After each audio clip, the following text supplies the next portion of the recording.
My mom thinks I'm selfish for wanting to buy my own house while my sister struggles financially after her second divorce. She expects me to sacrifice my goals to support my sister yet again. I'm here because I feel very stupid right now. I can't understand my mom's intention when she said that I, at 32, shouldn't buy a house just because my 36-year-old sister would feel hurt. My sister, who is bankrupt, divorced twice, without judgment, and living off the money her ex-husband gives her, would feel bad if I buy a house with the money I've earned through hard work. Seriously? It's not like I'm going to follow her advice, but I'm baffled that she dissuaded me this way. You see, I've always been the responsible one. I took my studies seriously, worked hard, and put all my effort into securing a decent future for myself. My sister, not so much. She is 4 years older than me, and I've seen her make terrible decisions in life up close. She's always depended on someone else to fix her problems. My mom has always had a weakness for her, which created a rift between my mom and me. 3 months ago, after years of saving and planning, I finally decided to buy my own house. It wasn't an impulsive decision. I've been working hard for over a decade, living frugally in a miserable apartment, saving every penny to one day have my own place. Last quarter, I received a nice bonus for reaching 10 years at the company, along with a substantial raise. I felt it was the right time to invest in something tangible, the house I've dreamed of since I was a child. I grew up in a dysfunctional family. My parents weren't married, my dad left us when I was 2, and he never contacted us again. My mom said she tried every way to get child support, but he just disappeared. He reappeared in our lives when we were adults, apologized, and wanted to rebuild the relationship, but we kept our distance. That's a story for another time. In short, my mom was a single mother and worked 2 jobs to raise us. I also started working while I was still in high school. We always lived in a rented apartment and money was always a problem. So, I grew up with the dream of having a house one day. I had everything planned. I had even visited some properties within my budget. But before taking the final step, I thought it would be respectful to talk to my mom about it. I wasn't seeking her permission. After all, I'm an adult, but I thought she would be happy for me, even proud, and that's why I wanted to tell her. I couldn't have been more wrong. When I told my mom about my plans to buy a house, instead of being happy or congratulating me, she looked at me with surprise and disapproval. Her first reaction was, "Are you really going to buy it, or is it just a whim?" I was stunned. "What kind of question is that?" I hesitated and replied, "Yes, I really want to buy it, and it's not just a thought. It's my dream to have a house. I've been saving for years, and it's time to have a place of my own." She pursed her lips and said, "I don't think it's a good idea." I was confused because it wasn't what I expected. I asked her, "Why not?" And she just dismissed it by saying, "No, no, no, it's not the right time for anything." When I insisted on an explanation, she said, "Your sister is going through a tough time right now. She's already struggling a lot. Can you imagine how she would feel if you buy a house when she can barely keep a roof over her head?" I couldn't believe what I was hearing. My sister's financial situation has always been complicated. She's been divorced twice. She married for the first time when she was just 18. Everyone warned her not to make that decision so soon, but she still dropped out of high school right before the final exams and got married. She divorced at 23, remarried at 27, and divorced again at 33. Her second divorce was a messy separation from her unfaithful husband, who still pays her the minimum required for support. Barely enough to survive. I can't say I was entirely surprised when her marriage fell apart. I predicted it long before it actually happened. She has a habit of spending afternoons with my mom, which drove her husband away. I don't justify his infidelity at all, but she is also one of the reasons he distanced himself from her.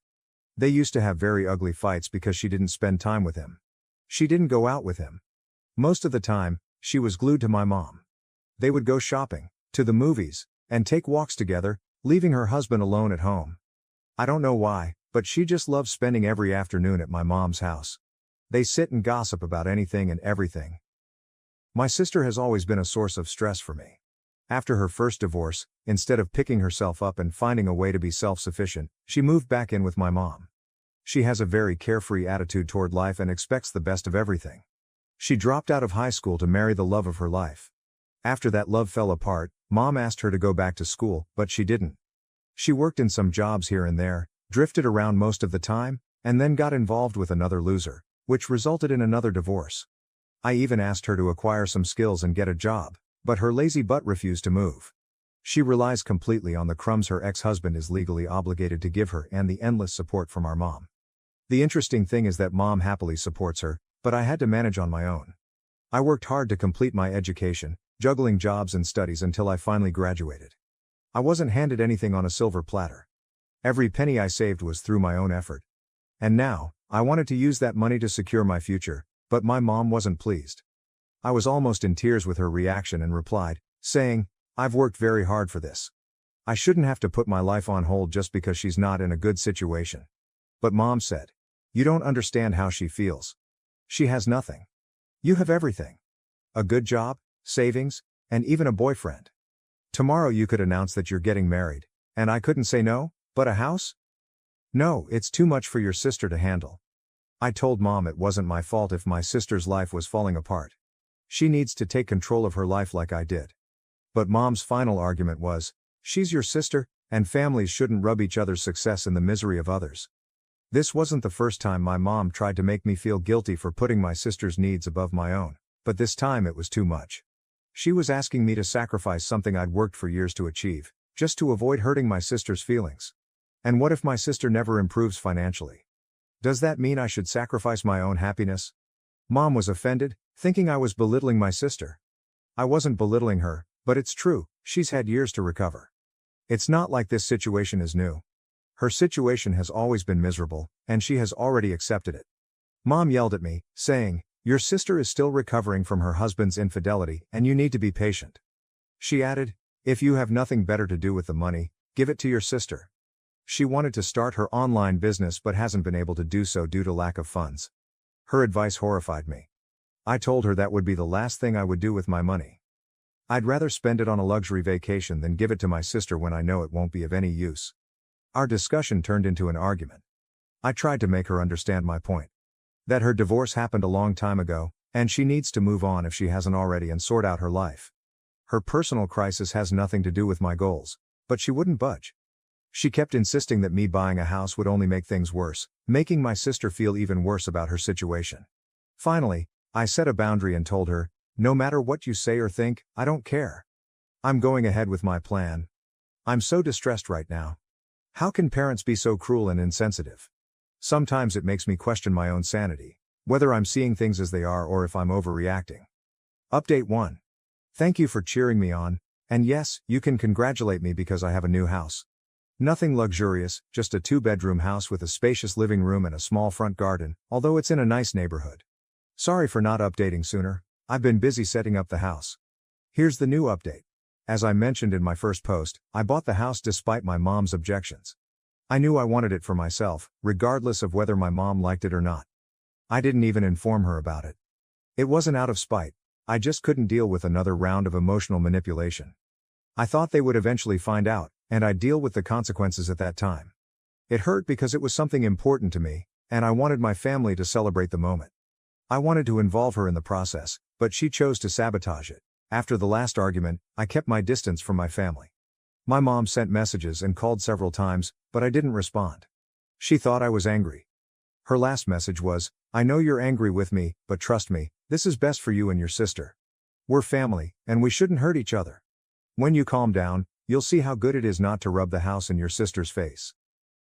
I let it go and waited for the news to reach them. Eventually, it came sooner than I expected. A couple of weeks after moving in, I posted a selfie in the front garden with a coffee, nothing too revealing. I didn't give it much thought. I was proud of my new space and wanted to share it with my friends. I made sure to hide the post from anyone who could leak the information to my mom and sister, but I forgot to remove a church friend of my mom's.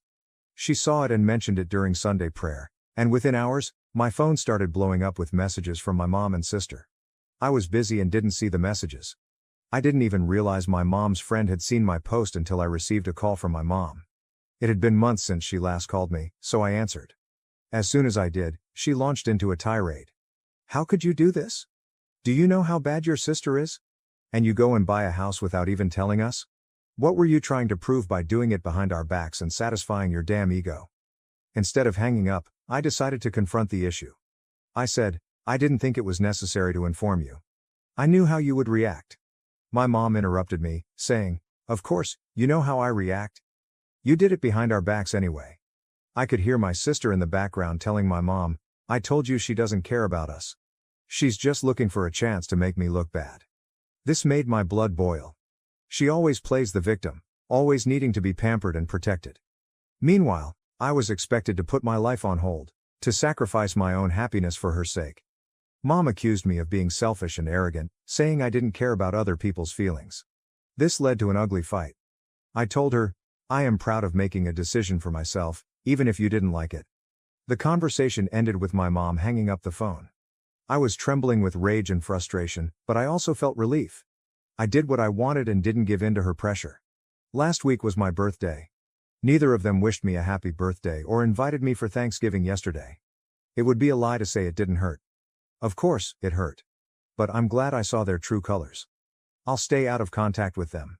If they don't need me, I don't need them either. Update 2. I thought this would end when I decided to cut contact with them, but it didn't. Last week, my mom and sister showed up at my door unannounced. This happened 2 months after they found out about the house. I was surprised to see them there, and the naive part of me thought they were there to make things right. So, I invited them in. Before I could offer them a tour of the house, they started wandering around on their own. I could see how my mom was calculating and planning. I knew whatever was coming next wasn't going to be good. Her first line was, "This is a nice house, really very nice." I didn't know what else to say other than, "Thank you." Her compliment also confused me. My sister said nothing, just kept wandering around the living room. One of my rooms is empty. I wanted to turn it into a study, but I haven't bought the furniture yet. My mom went into that empty room and said, "Pixie can stay in this room. It has a perfect view of the garden and would help her get over her depression." I was in shock. I wasn't even sure I'd heard her correctly. I asked what she meant and she replied, "This house, as if it were the most obvious thing in the world, is perfect for your sister. She can move in here with you, just until she gets back on her feet." I stared at her astonished. "Are you serious?" I asked. She responded, "Of course, I'm serious," and looked at me as if I were the unreasonable one. She needs a place to live, a place where she can recover from everything she's been through. This house is perfect for that. She's living in a dark apartment and can't get over her gloomy life. She needs light, and this house would give her the freshness and positive vibes she needs to move forward with her life. I was furious. No, it's not. I'm not going to let her move in with me. I bought this house because I wanted a place for myself, not for her to get over her superficial depression. I'm not going to sacrifice my peace for her. My mom got furious with me and said, "Your sister is your family? How can you be so cruel?" Her argument was that she is my sister, that she has been through a lot, and that I have the means to help her, so it's my duty as a sister to help. It's not like I've never helped my sister. I've given her money when she was in a tough situation. I've bought her gifts, dresses, shoes, and bags whenever I got a raise, on her birthdays, and at Christmas. What more did they expect from me? I was burning with rage, but I controlled my emotions and said, "I've given enough. I've sacrificed enough. I've spent my whole life doing what you and Pixie wanted, and I'm done. This is my life, my house, and I'm not going to let anyone take it away from me." Until then, Pixie had been sitting in a corner, dejected. She finally spoke with a pathetic voice. "I just don't understand why you're being so mean. I thought we were family, but sadly, you don't consider us anything." I wanted to confront her for her crocodile tears, but that would have diverted the conversation. So I said, "We are family, but that doesn't mean I have to give up everything I've worked for just to make you feel better. You need to start taking responsibility for your own life, just like I did."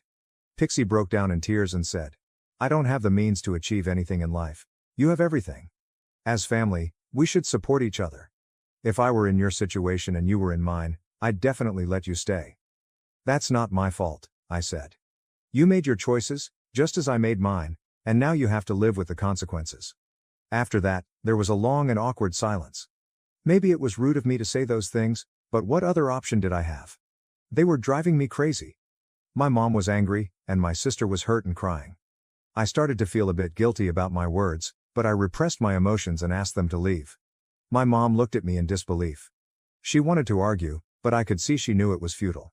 She looked at me with cold eyes and said, "You're making a big mistake." Then she grabbed my sister's arm, pulled her toward the door, and they left. I closed the door behind them and leaned against it for a moment. I wasn't sure if I had done the right thing. Sometimes I think I'm selfish for not letting my sister move in with me, but then I remember the resentment I faced when I told them about my plans to buy a house. I know my relationship with my mom and sister will never be the same, but I also know I couldn't keep living my life for them. I have to live for myself. Update 3. Thank you for validating my actions. I'm glad so many of you could relate to my feelings. It also makes me reflect on how many of us have been exploited by loved ones in the name of family. Here's something new that happened in the days that followed. I tried to return to my normal routine, but the tension with my family was always on my mind. Then, one afternoon, I came home from work and found them loitering at my entrance. My heart skipped a beat seeing them. I immediately knew it wouldn't be a pleasant visit. They hadn't called or sent a message to let me know they were coming. They just showed up as if they had every right to invade my space. I parked the car and approached them, trying to keep my annoyance under control. "What are you doing here?" I asked with a tone sharper than I had intended. They both looked miserable. My mom told me their landlord had threatened to evict them if they didn't pay the rent. Apparently, they had been behind on rent for 2 months, and the landlord was pursuing them. I wondered what they had been doing with the money they earned. They live together, and my mom claims Pixie works hard, so she should definitely be contributing. Why hadn't they paid rent for 2 months? I asked this question, and my mom insisted we go inside to talk, saying they had been standing in the cold for a long time. As I approached the door, I saw 2 suitcases on the porch. I thought, what the hell? My mom said, "Come in, and we'll answer all your questions." I let them in because it was cold outside, but I asked them to leave the luggage outside. Yes, literally. Once inside, my mom told me that Pixie hated her job and wanted to start an online business. So mom had used her savings to help set it up. My mom kept investing money through her salary and credit cards, but after 5 months with no progress, Pixie gave up. Now mom was out of savings and had a pile of bills. I was stunned. "You used your savings for her business, and you wanted me to gamble my life savings on it? I could have ended up in the same situation if I had followed your advice." My mom made a gesture for me to stop badmouthing Pixie, especially with her present. I said, "I don't care. You can continue enabling her demanding behavior, but don't expect me to pamper her." Pixie started crying and said it was cruel of me to humiliate her when she came to my door asking for help. "I'm not humiliating anyone, I'm just telling the truth. If you don't want to hear it, stay away from me," I replied. My mom started sobbing, saying they had come to me as a last hope, and I was rejecting them. I said, "It's not my fault you felt entitled to enter my house after being so against the idea of me buying it in the first place." They kept trying to manipulate me until I stood up and asked them to leave. My mom, through her tears, said, "Forget that you have a mother and a sister." I replied, "Sure, it's better to not have family than to have a toxic one like yours." They left. I don't know how to feel about their situation. Would it be cruel to think they brought this misery upon themselves and that it's not my problem? Update 4. Several months have passed since my last update. However, I recently learned about some developments that I thought might interest you.